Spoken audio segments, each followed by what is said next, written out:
Imaginons qu'un jour, l'on puisse, d'un coup d'œil, visualiser tous les articles de presse mentionnant un événement d'il y a 150 ans et publiés dans différentes langues. Qui peut créer un tel outil? Un historien? Un sociologue? Un journaliste? Et non, dans ce cas, c'est un informaticien. Prenons un exemple comme l'attentat de Sarajevo qui, en 1914, mena à la Première Guerre mondiale. C'était un événement de portée internationale. L'information y est une première fois rapportée dans la presse. Puis, elle se diffuse de rédaction en rédaction, de pays en pays, et à travers toutes les langues. Un historien ou une historienne, pour savoir comment l'information s'est diffusée, si elle a d'abord transité par Paris, puis par Berlin pour terminer à Rome, doit collecter d'innombrables articles. Pour illustrer, ce peut être tous les articles publiés entre juin et décembre 1914. Il les lit, repère l'événement qu'il recherche, les groupes selon qu'il traite de l'événement et les ordonne chronologiquement.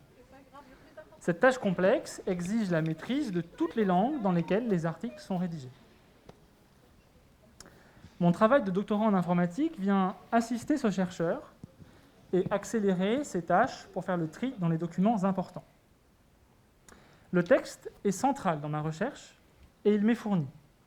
Les journaux sont numérisés, page par page, les articles découpés et le texte extrait. Malheureusement, il peut y avoir des défauts, des articles mal numérisés, mal découpés ou un texte mal reconnu. Pour certains articles, j'exploite des informations supplémentaires, telles le type de l'événement, s'il s'agit d'un assassinat ou d'une élection, par exemple. D'autres outils linguistiques repèrent dans le texte les personnes, les lieux et les dates. J'utilise toutes ces informations sans connaissance historique préalable pour classer les articles qui rapportent le même événement. Deux événements qui ont lieu dans un même endroit, le même jour, et faisant intervenir les mêmes personnes sont très probablement concordants.